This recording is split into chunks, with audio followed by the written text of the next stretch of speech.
Bismillahirrahmanirrahim. Assalamualaikum warahmatullahi wabarakatuh.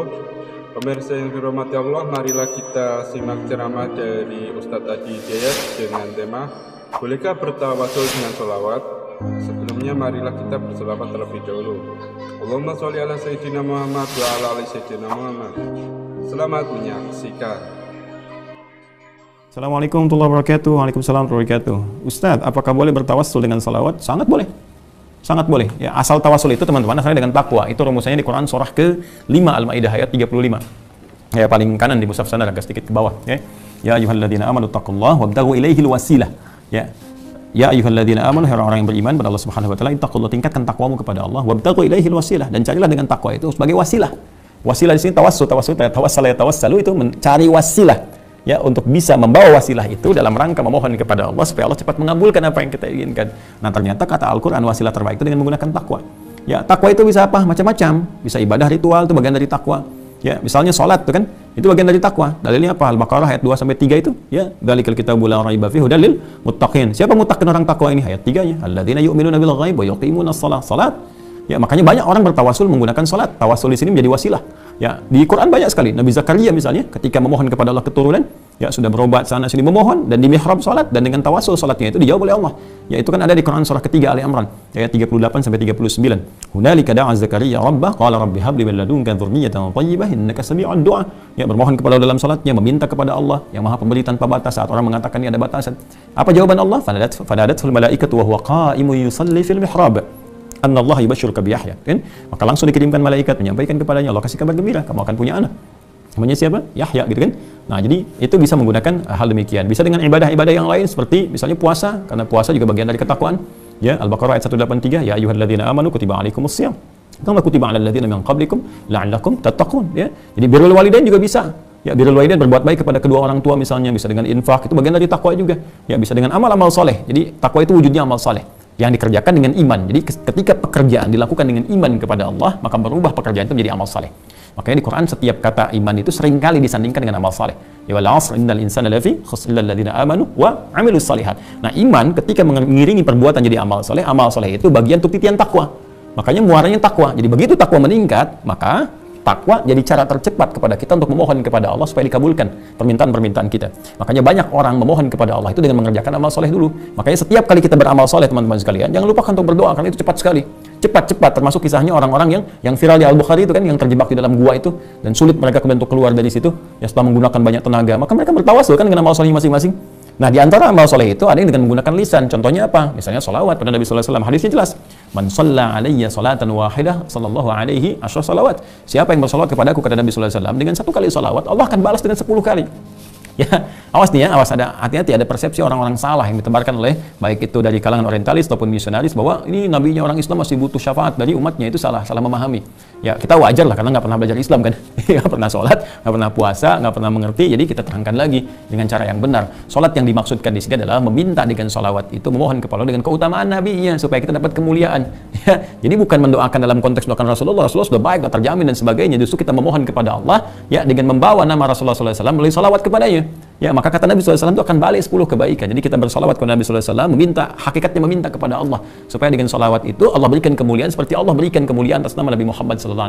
Ya, maka dari situ datang Allah memberikan salawat, kata Nabi, 10 kebaikan kepada kita.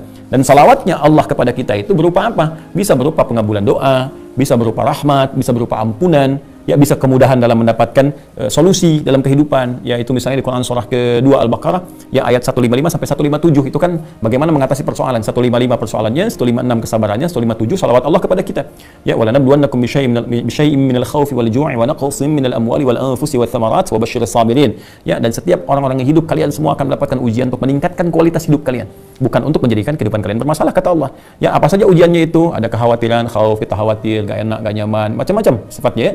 Wal ju', kadang-kadang lapar, kadang harta berkurang, wa naqsinul amwal wal anfus, ya, kadang jiwa ada yang sakit bahkan meninggal, wa thamarat, ada hasil kerja keras kita diambil oleh orang lain, kita yang tender, mereka dapat proyeknya, kan? Wa basyiris sabirin, dan berikan kabar gembira pada orang sabar. Siapa orang sabar ini? Ayat 156. Alladzina idza asabatuhum musibah qalu inna lillahi wa inna ilaihi raji'un. Yaitu orang-orang ketika diuji itu dia menyadari sepenuhnya, wah, ini Allah yang telah tentukan, Allah yang mengangkat derajat saya. Nah, jadi ini adab di Quran. Kalau sedang punya ujian itu diuji langsung. Ya, cara pandangnya pakai iman dulu. Kalau pakai akal, capek nanti. Jadi biarkan iman membimbing akal kita untuk memahami, sehingga datang hikmah.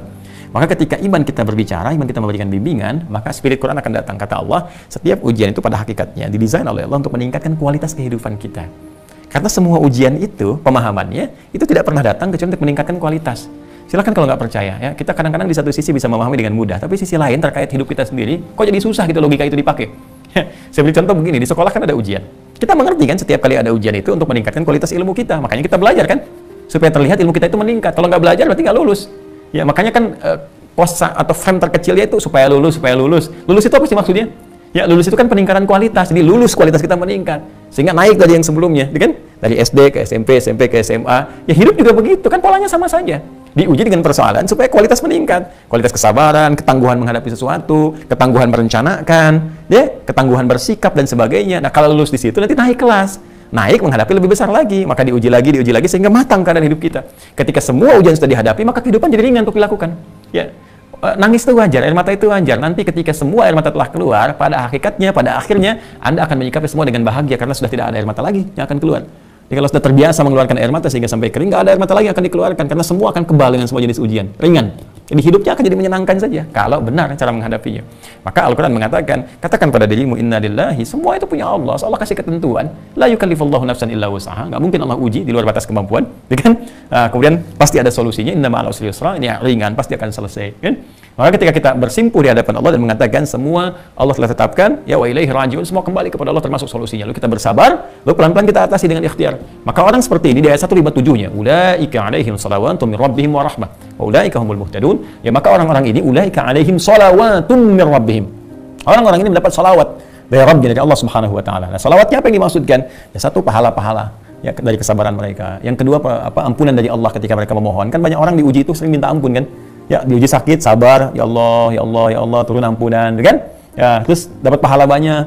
Karena nggak sadar ketika diuji kan, coba loh. Kalau nggak ada ujian, kadang-kadang kan kita nggak bisa merasakan nikmatnya tahajud.